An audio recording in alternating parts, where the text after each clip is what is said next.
Os irmãos, shalom, shalom para todos, a paz para todos, a paz que excede todo entendimento. Eu quero deixar uma palavra para vocês, mais uma palavra que desde ontem está no meu coração.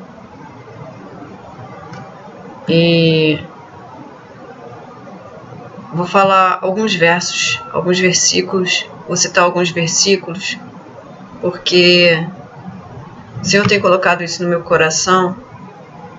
Essa palavra é para todos nós, mas principalmente para aqueles que têm alguma liderança, que exercem alguma liderança, ou que são apenas obreiros, estão a serviço do Senhor fazendo a obra, né? Todos nós somos obreiros, né? Independente do cargo que ocupamos na igreja, da função, todos nós fazemos a obra de alguma forma, né? Ainda que como porteiros, recepcionistas, pessoas que recebem as pessoas, pessoas que simplesmente estão ali para fazer algum trabalho no sentido de distribuir um material de estudo, né, durante uma escola bíblica, né, ainda que você esteja apenas ajudando, você é um obreiro na obra. Todos nós somos obreiros. Mas há pessoas que têm funções específicas importantes na obra do Senhor. E sobre essas coisas eu quero falar um pouquinho para vocês hoje. Porque a palavra de Deus diz, as pessoas fazem uma determinada confusão, né?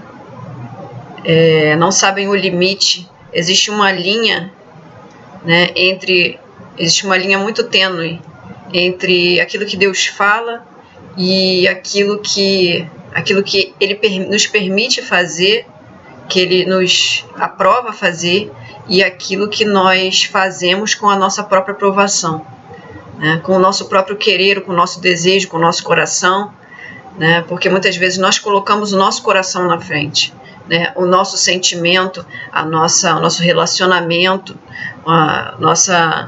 nosso envolvimento social na frente daquilo que Deus estabeleceu. O Eterno, Ele tem as coisas que Ele estabelece, né?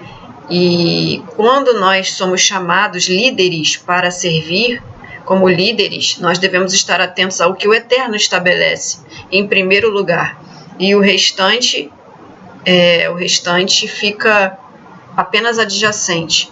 Então, se for da vontade do Eterno, faremos. Se não for, não faremos, né? Mas, infelizmente, muitas pessoas têm colocado as suas próprias vontades, os seus desejos, os seus entendimentos, seus próprios entendimentos na frente da vontade do Eterno. E isso tem causado muitos problemas nas igrejas, muitos problemas nas congregações, né? Uma das questões que eu quero colocar aqui diante de vocês é o seguinte: a palavra de Deus diz em 1 Timóteo capítulo 5, e isso também está em Lucas 10, verso 7, né? O primeiro que falou isso foi Jesus, em Lucas 10, verso 7, né? Quando ele envia os seus discípulos a pregar a palavra, ele diz: ficai na mesma casa comendo e bebendo do que eles tiverem, pois digno é o obreiro do seu salário, né? Digno é o obreiro do seu salário, comam e bebam do que te derem, né?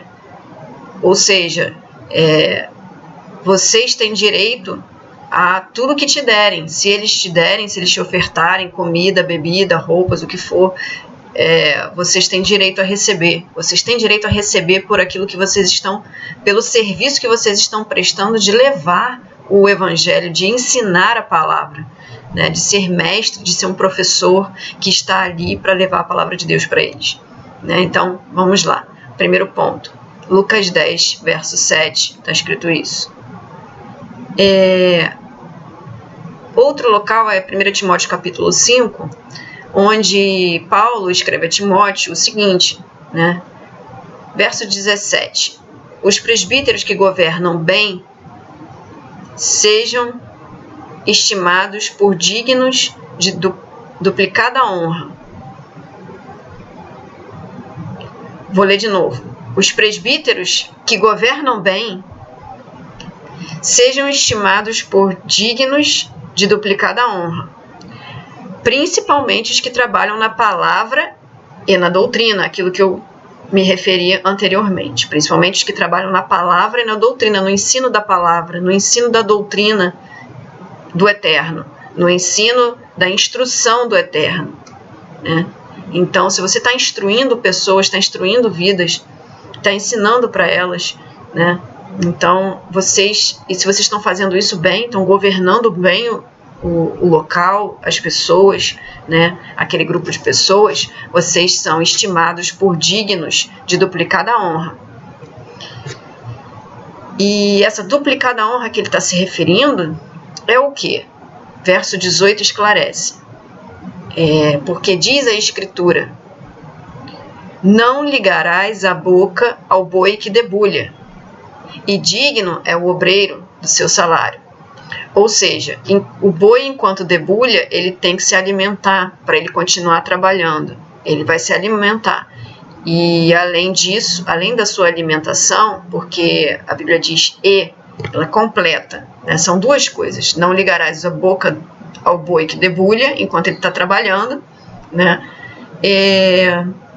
E digno é o obreiro do seu salário, né?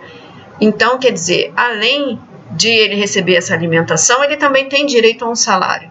Ele também tem direito à sua parte, à sua recompensa pelo seu serviço prestado. É um serviço que está sendo prestado, né? Nós somos servos de Deus, mas quem ensina a palavra, quem ensina a doutrina, né, tem direito a receber, tem direito. E esse é um princípio que já vem da Torá, né? Porque esse verso 18, isso é Paulo explicando um princípio que já vem da Torá, já vem lá dos escritos antigos, né? Ele não tirou nada de novo, ele não está ensinando nada de novo no Novo Testamento, né? Novo Testamento, ele não está ensinando nada de novo, né? Isso é um princípio antigo. Os próprios sacerdotes, eles comiam das ofertas, tá? Eles tinham direito a tomar a sua parte nas ofertas. Os levitas tinham sua parte nas ofertas. Os levitas eram uma classe que não trabalhava, né? Era uma tribo que não trabalhava, né? Eles não trabalhavam, eles tinham que cumprir, eles cumpriam exclusivamente o propósito de servir ao Senhor, né? E eles recebiam do povo, eles recebiam em alimentos, em roupas, eles recebiam em tudo, né? Tudo que fosse necessário a eles, todo o cuidado necessário a eles para que eles tivessem a vida deles normal, tivessem suas famílias e fossem sustentados, eles recebiam do povo, né? Recebiam pela parte das ofertas, né? Então, hoje não é diferente, né? Hoje não deve ser diferente. Claro que há pessoas como Paulo, apóstolo Paulo, existiu e disse o seguinte: olha, eu não quero sobrecarregar a igreja do Senhor. Eu não desejo sobrecarregar. Eu tenho o meu serviço, então eu vou continuar enquanto for possível, né? E houve um tempo que não foi mais possível ele fazer tendas, tá? Então, durante um certo tempo, ele não sobrecarregou a igreja do Senhor. E ele fez o quê? Ele continuou fazendo tendas, era o serviço dele de fazer tendas, né? Muitos de nós, e há muitos pastores que trabalham, isso é bem verdade, mas de qualquer forma eles têm direito, ainda que trabalhem, eles têm direito a receber. Se eles ensinam a palavra, se eles ensinam a doutrina, se eles estão governando bem aquele lugar, eles têm direito a receber o seu salário pelo seu serviço, né? Então, o primeiro ponto que eu quero deixar claro, né? Muitas pessoas dizem assim: acabou o dízimo, acabou a oferta, acabou tudo, mas, irmãos, quem realmente se dedica à palavra sabe o que eu estou dizendo, sabe que a pessoa precisa e sabe que num momento de hoje tudo deve ser, tudo que você tem deve ser dedicado à palavra, né? Quem dá valor ao ensino, quem dá valor ao que está aprendendo, né? Porque você vai num curso de inglês, você vai numa faculdade e você é cobrado por isso. E outra coisa que eu quero deixar claro também é que no passado, Hoje, assim como no passado também, tá? Vamos lá para o tempo do cativeiro da Babilônia, né? A partir do cativeiro da Babilônia, o povo precisou fazer várias sinagogas, começou ali a dividir em vários templos, né, para eles se encontrarem em várias casas, né, vamos colocar assim, várias casas, vários locais, onde eles precisaram se encontrar e eles precisaram começar a copiar. Os escribas trabalhavam dia e noite copiando as escrituras, com medo que se perdessem naquela guerra, naquela confusão, né, então eles copiavam os rolos, eles ficavam copiando os rolos, né, para que não se perdesse, com medo de que, e também para que aquele mesmo rolo alcançasse outras localidades, porque o povo foi disperso dentro da Babilônia e dentro de outros lugares, né, até que veio Roma, etc e tal. Enfim, a gente vai avançando na história, mas a questão não poderia ser perdido aquele ensino, então eles foram copiando. E aonde que eles arrumavam condições financeiras? Como eles arrumavam, né? Porque papiro custa, tem valor. O papiro da época que era usado, né, os rolos, a madeira dos rolos, né, aquela parte de madeira dos rolos que desenrolava, né, o rolo enrolava e desenrolava o rolo, custa dinheiro, tá? Tudo custava dinheiro, né? Fossem em moedas babilônicas, fossem em moedas, enfim, qual fosse a cunha que fosse, né? Não importa onde a moeda foi cunhada, importa que era algo que precisava ser comprado, algo que precisava ser produzido, precisava de recursos, né? Então, eles precisavam de recursos para isso, eles precisavam de recursos para levantar sinagogas, né? Precisavam de recursos para manter as sinagogas, né? Para fazer bancos para os homens sentarem, né? Que mais? Hoje não é diferente. Você vai numa igreja, você vai numa sinagoga, você vai seja qual for a religião que a pessoa for, não importa, não vou nem dizer só evangélica, mas se você vai num lugar e você vai ouvir, né, um ensino, né, se você vai em qualquer lugar, ali tem gastos, ali tem papel higiênico que você usa o banheiro, ali tem pintura de parede, ali tem bancos, ali tem material de escritório, ali tem papel para você fazer os estudos, caneta, ali tem uma série de coisas, né, ali dentro daquele lugar, né? Então, isso é algo que a gente não pode ignorar e não pode simplesmente dizer, é proibido, Deus condena a quem cobra por ensinar, né? Isso é um engano, uma mentira terrível, né? Porque sempre vai haver um custo, e seja por oferta ou não seja por oferta, né? Seja por dízimo, por oferta que você dê na igreja, na congregação, onde você for, né? Ou não seja, quando você vai procurar a palavra de Deus, você vai procurar uma Bíblia e você vai numa loja evangélica, você não paga? Você paga entre R$70 e R$250, R$300 uma Bíblia de estudo, até R$300 mais ou menos, R$300, R$400, uma boa Bíblia de estudo, né? Entre 70 e 300 e alguma coisa, mais ou menos R$400 está custando, que eu estive da última vez numa livraria evangélica e foi esse o valor, assim, R$320 uma Bíblia de estudo. Então, é papel que foi gasto, né? A editora, ela usou tinta para imprimir, a editora usou material de couro, enfim, para fazer a capa, né? Tudo tem um custo. E não é diferente, todo mundo que vai fazer alguma coisa, mesmo que seja na internet, você tem custo de software, você tem custo de diversas coisas, né?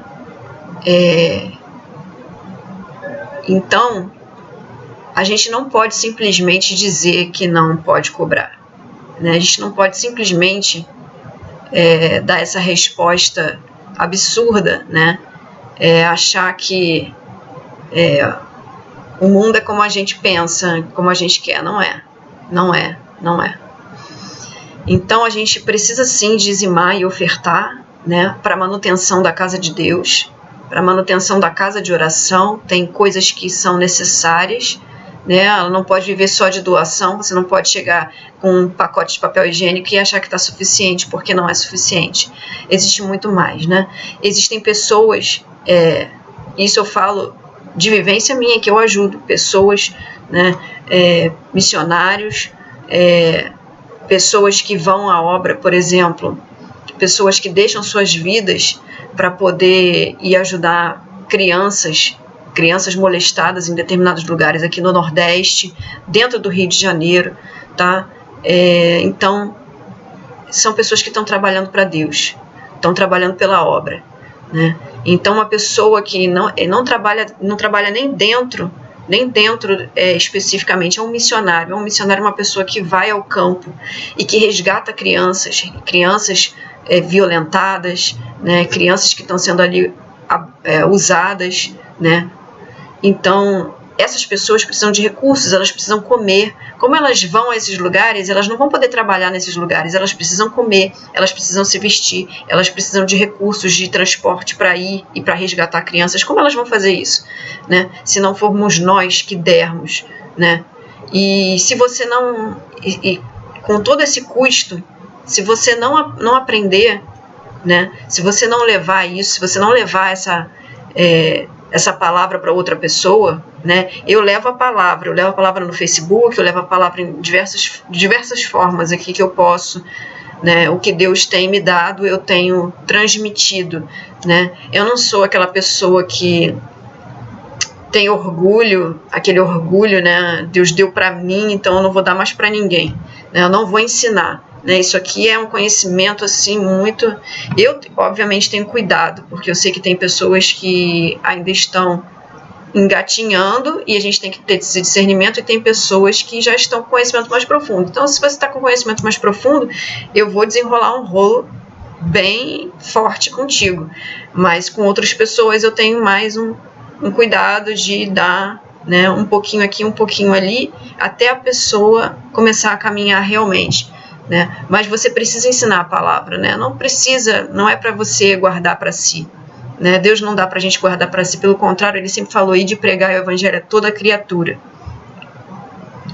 né? Então, esse é o primeiro ponto que eu queria deixar aqui, né? Eu vou fazer um outro vídeo em seguida, né? Vou fazer esse outro vídeo porque senão vai ficar muito longo, com um outro assunto, né? Dentro desse assunto, falando sobre liderança, sobre obreiros, mas não é pecado e não é ilícito cobrar por ensinos, né? Não é ilícito você cobrar por um material que você vende, por um material que você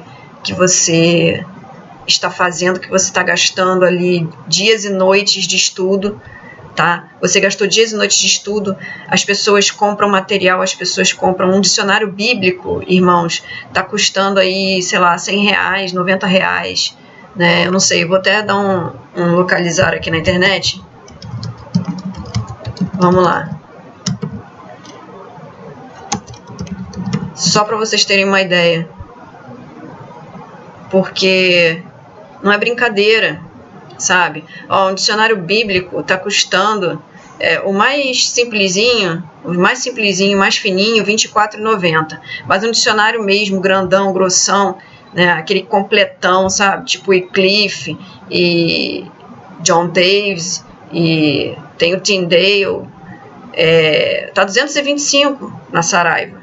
225, R$156, 208, o enciclopédico está 208, né? Então, para você estudar e para você fazer um bom material de estudo para uma escola bíblica, para um congresso, para algo assim, você gasta dinheiro, tem custo, sabe? Isso você não encontra na esquina, né? Para você ter um bom ensino, né? Não é aquela pessoa que chegou e leu a Bíblia, leu o Salmo 90, Jesus te abençoe e te guarde. Tem pregador que se contenta com ler, né? E acontecer, como os homens começaram a multiplicar sobre a face da terra, eles nasceram filhos. Então, os homens eram maus, e aí Deus mandou o dilúvio, e aí fecha a Bíblia e acabou. Vocês estão entendendo? Então, não tem profundidade, não tem busca, não tem revelação, né? deu aquela palavra e fim, né? End story. E não é assim. Não é assim, né? Quem realmente estuda, quem realmente gasta em material, gasta tempo, tá? Porque é um tempo para você fazer estudos assim, como vocês estão vendo na internet, como vocês veem o Rafael fazer, como vocês veem o pastor Carlos Alexandre fazer, como vocês veem eu fazer, né? Gasta tempo. A gente senta e fica ali, às vezes, uma manhã inteira, uma tarde inteira, um dia inteiro, e às vezes dias e dias e dias a fio, estudando para poder passar algo diferente, para poder explicar algo, né, que não foi dito ainda, né? E fora as orações que a gente também precisa de tempo de oração. Tempo de oração para quê? Para que o Espírito do Senhor nos revele aquilo que nós vamos dizer, para que a gente não fale coisas da nossa cabeça, né? Então, é uma dedicação que, se a gente trabalha 8 horas por dia, fica mais difícil de fazer, né? Uma pessoa que trabalha, por exemplo, Paulo trabalhou por um tempo, como eu falei para vocês, e depois ele não trabalhou mais porque não foi mais possível ele trabalhar, né? Então ele realmente necessitava, e ele mesmo fez coletas. Se vocês procurarem aí na Bíblia, própria Bíblia, Paulo, ele manda fazer coletas, ele manda os obreiros dele, né, os servos, trabalhadores do Senhor, que ajudavam ele a fazerem coletas nas igrejas, tá? Para ajudar os irmãos e para ajudar ele mesmo também, tá? Porque realmente era necessário, né? Então é isso, gente. O reino de Deus, a base do reino de Deus não é dinheiro, mas nós precisamos entender que dinheiro é algo espiritual e que a gente precisa tratar de forma espiritual, né? Existem vários, eu não vou entrar aqui no mérito, tá? Teve Abraão, que deu tudo que recebeu de Sodoma, então muitas pessoas não deram valor, não se apegaram ao dinheiro. Você não pode ser apegado ao dinheiro, seu dinheiro deve ser investido na obra. Investido na obra. É um investimento que você faz na obra do Senhor, né? Deve estar consagrado ao Senhor dia após dia, amém? Então que Deus te abençoe, o Senhor te abençoe e te guarde, e o Senhor te revele essa palavra, amém? Até o próximo vídeo.